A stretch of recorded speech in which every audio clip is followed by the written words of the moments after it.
जगहों पर ही रहना ज्यादा पसंद करते हैं।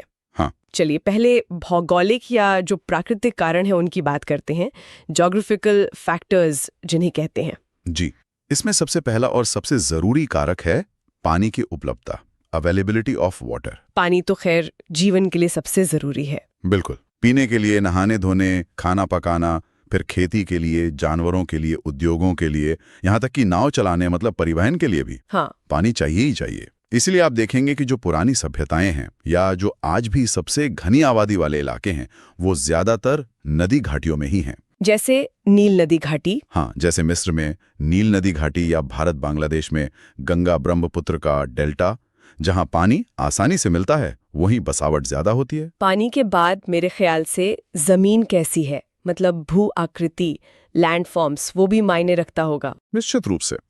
आप खुद सोचिए, पहाड़ों पर रहना और खेती करना ज्यादा आसान है या समतल मैदानों में? मैदानों में ही आसान होगा। हाँ, समतल मैदान या जो हल्की ढलान वाली जमीन होती है, वहां खेती करना आसान है।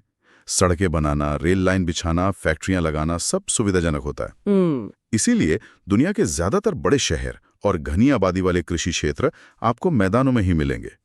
पहाड़ी इलाके जैसे हिमालय हैं या एंडीज पर्वत हैं, वहां जीवन मुश्किल होता है, तो आबादी भी कम होती है। और जलवायु, क्लाइमेट का कितना असर होता है? जलवायु का भी बहुत बड़ा रोल है। देखिए, इंसान ना तो बहुत ज्यादा गर्मी झेल सकता है, ना बहुत ज्यादा ठंड। सही बात है। तो जो इलाके बहुत गर्म हैं, जैसे रेगिस्तान, सहारा या थार, या जो बहुत ठंडे हैं, जैसे ध्रुवीय प्रदेश या साइबेरिया, वहां रहना मुश्किल है। इसलिए वहां आबादी बहुत कम है।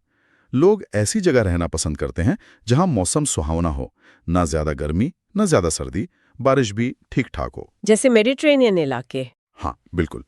भूमध्य सागरीय प्रदेश अपनी इसी अच्छी जलवायु के लिए जाने जाते हैं। वहां बहुत पुराने समय से घनी बस्तियां हैं। भौगोलिक कारकों में एक और अहम चीज है मिट्टी, सॉइल्स। मिट्टी, अच्छा, खेती के लिए। जी, खासकर उपजाऊ मिट्टी, जैसे दोमट मिट्टी होती है, लोमी सॉइल्स, वो खेती के लिए बहुत अच्छी होती है। जहां मिट्टी उपजाऊ होगी, वहां फसल अच्छी होगी, ज्यादा अनाज पैदा होगा, तो ज्यादा लोगों का पेट भर सकेगा। सही है। इसीलिए आप देखेंगे कि चीन के जो बड़े मैदान हैं या अमेरिका का जो मिडवेस्ट है, जहां बहुत उपजाऊ मिट्टी है, वहां खेती पर आधारित घनी आबादी पाई जाती है। तो ये तो हो गए भौगोलिक कारक, पानी,